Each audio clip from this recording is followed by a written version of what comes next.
Okay, video 24. What do we tell ourselves about what we're doing? What do we tell ourselves about what's wrong with the patient? And, years ago when I learned myofascial release in that historical narrative that's taught, it was a really simple explanation that I told to myself. And I was well indoctrinated in the thought that it's all about the things, the fascial restrictions that nobody else in science knows except us gifted therapists who have taken myofascial release training, because they're trying to look for it in an MRI or a CAT scan or a blood test or something. They're trying to look for it in other objective testing that people actually accept, but nobody else can find it in fascial restrictions in those tests.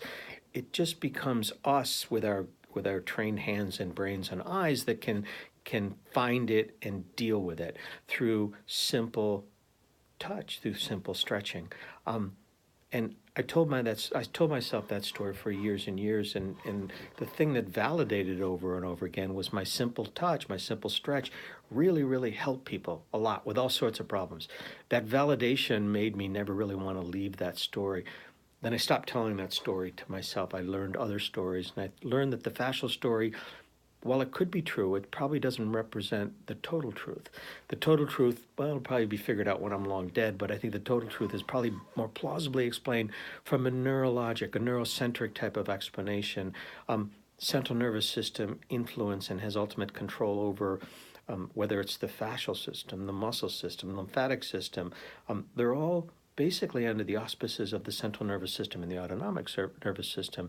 And while that sort of explanation isn't always pleasing to therapists because they're looking for the tissue story, I think it's probably a more plausible story. The more I learn, the more I question what I know and what I thought I know.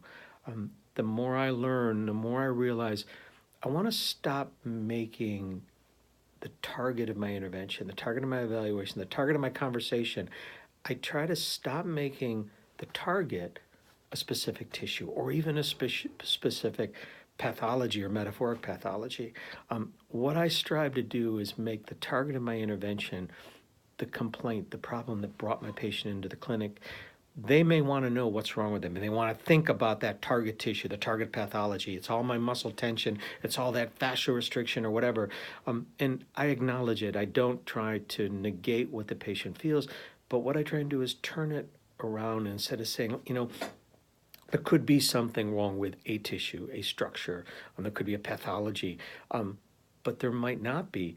We'll never know what's under the skin causing the issue, but maybe we can do something about your problem. Maybe we can do something about your problem with the manual therapy type of approach, not to make the manual therapy the end game, the end result. I use manual therapy simply as a tool to get my patient to be able to move more efficiently and pain-free and with more quality of life. And whether it's better strength, better ambulation, better voice, fellow swallow, less headaches, whatever that might be. My goal is less about the target tissue. My goal about is trying to get my patient to function better with a better quality of life.